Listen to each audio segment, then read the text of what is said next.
I have several businesses I'm doing, but the one right now that I would say I'm most proud of is PCOS Conquerors, which is a social enterprise that helps with the advocacy for reproductive health for women. So we're raising awareness for a condition called polycystic ovarian syndrome, and then we're liaising with hospitals to provide better health care for women that have been diagnosed with PCOS, to making the necessary lifestyle changes to lead better lives. So yes, I would say we're doing a lot in the healthcare space. One thing about me is that I'm very passionate about telling the African story on a global scale. I'm not only an author, I am a women's advocate for reproductive health, as well as a fashion creative entrepreneur. I'll speak about the women's advocacy one, which is PCOS Conquerors. Basically, PCOS Conquerors is a social enterprise committed to raising the standard of healthcare for women who have been diagnosed with polycystic ovarian syndrome. So we partner with a number of hospitals that, in order to help women from the moment they are diagnosed to the point where they are able to make the necessary lifestyle changes that is necessary for their better health. So for me, that is how I see that we are contributing to a better healthcare system, especially for women and children in Nigeria. For the lay down policies, I'll speak more towards like a Sisi Remi. Sisi Remi is my fashion enterprise where I make products from ashoke, turn them into headpieces, and basically the whole idea is to be able to scale. I am struggling with the scaling aspect because there's only so much me as a maker or a jeweler can do. If you look at most developed countries, they're able to find manufacturers, so everyone has a role to play. But in Nigeria, one of the issues you see is that we are the ones doing everything. You're the one making the products, you're the one marketing. So there's no way to scale. And even when you try to work with people, I would say there's no legal system that protects you as a creative person, protects your ideas, protects what you're doing. I've been burnt a couple of times when I've tried to work with other people to expand my business. I would say a lot more clearer policies that are governing collaborations or working with organizations so that they are held accountable to contracts, especially if one person does not uphold that. The second one is the taxes, that they're taxing products. You've barely even made it or broken even, and you're having to pay heaps of tax on your production, and it's increased from 5% to 7%. So those are the things in terms of pricing and then production.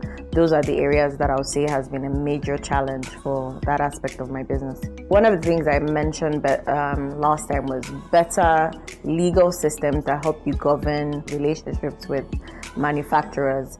First of all, we even need to know who are the people listed in the system that you can work with.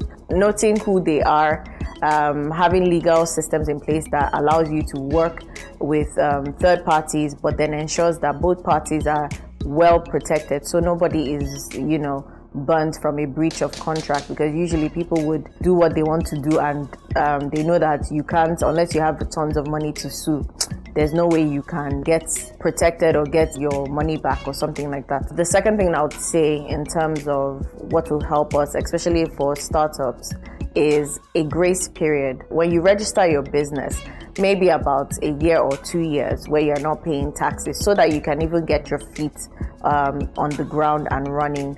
When you start operating a business, most people, because they are not even aware about the taxation system, it's like, okay, once they start making small money, next thing you're being hit with different taxes. And and I'm hearing that more and more tax policies are being introduced. People are seeing this as ways to stifle creativity. So I would say give us a grace period so that we have that period to figure out the market, figure out what we're doing.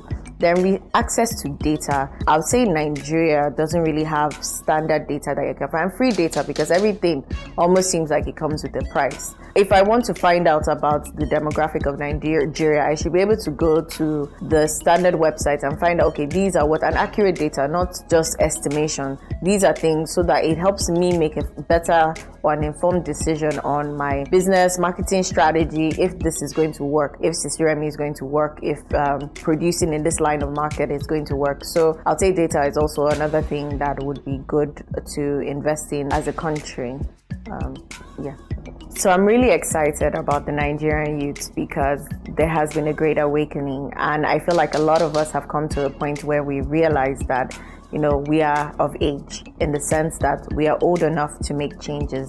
The not so young to run act was signed off, and we've seen at least a few take part. But with this new change that has happened, with the new protest and everything that has happened so far, we're going to see a lot more young people step up and take their place in leadership. A lot of organizations encourage more young people to take part in politics, take part in leadership, encouraging women to also take part as well. So I'm excited for this new Nigeria. I'm excited because the youth are going to be the major driver for the economy that we wish to see.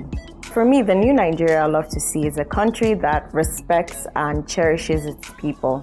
We may not be like the most advanced countries in the world that have expertise in machinery and AI, but then one of the greatest assets that we need to recognize are people. If you look at a country like India invests a lot in their people's education, and if you see they are thriving, when you check any top organization or country, you see Indians are thriving and they're bringing money back into the system. So for us, our people are our greatest resource. So let us invest in things like our infrastructure, from transportation to education to healthcare. Let us show people that this country cares about them and provides a means for them to succeed. If you care for people, there's no how they won't be committed to seeing the country thrive as a whole.